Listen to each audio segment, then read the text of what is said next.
In this video, I will show you how to set, how to edit, how to change a classroom individual details. Here's what you can do. You open your previously created classroom, the same one, and then access the details or class details button.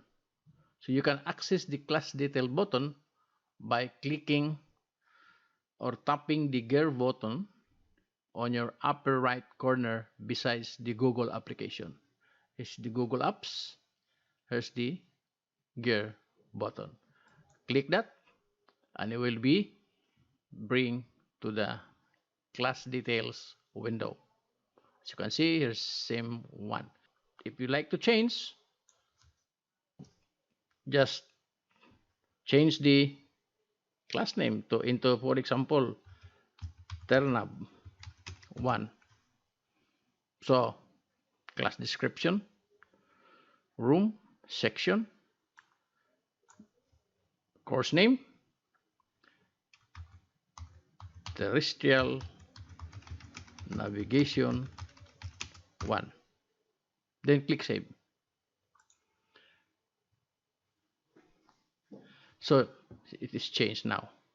So for the others, you have to go back again to the details. General setting.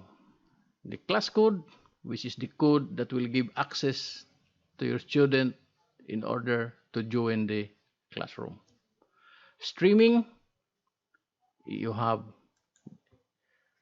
3 options.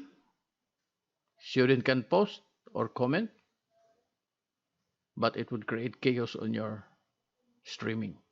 Student can only comment, but my suggestion is only teachers can post or comment.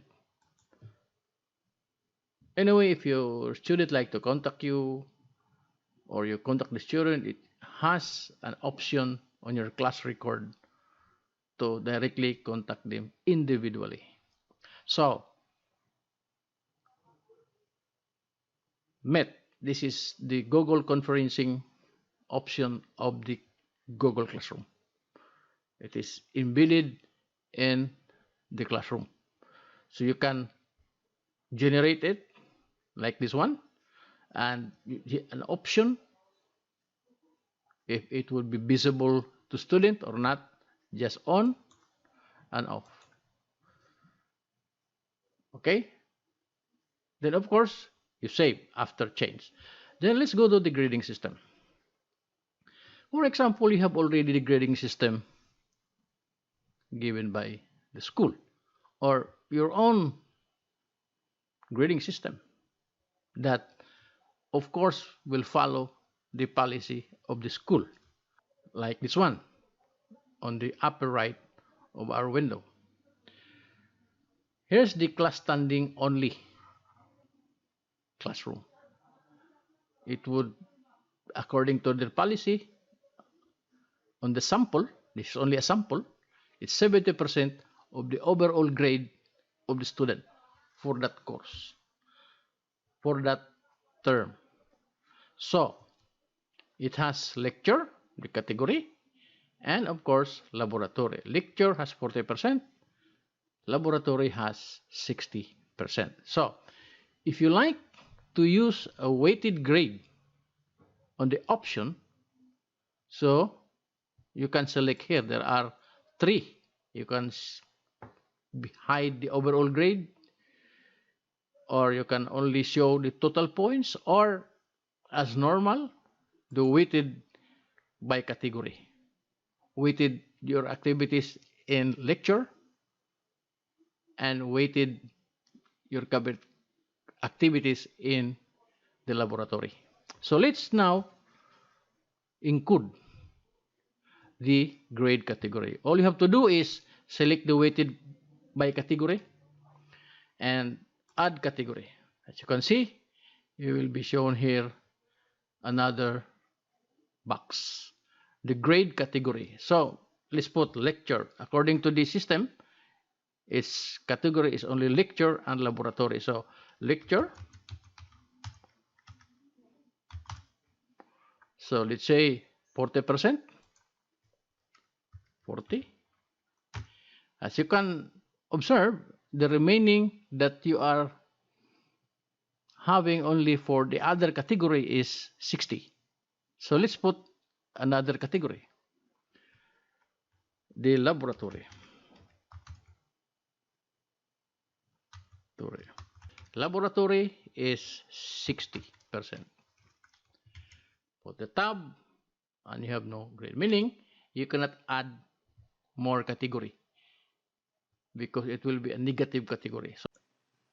So we have only two categories, lecture, which is weighted 40%, and laboratory, which is weighted 60%. So if you create an activity which is short quiz, long quiz, and all the activity in lecture, you put on the lecture category. If you create an assignment or an activity which belongs to the laboratory, here, assessment of learning outcomes, assessment of the course outcomes, then you put on the laboratory category. So that's it. You have now a grading system inside your Google Classroom.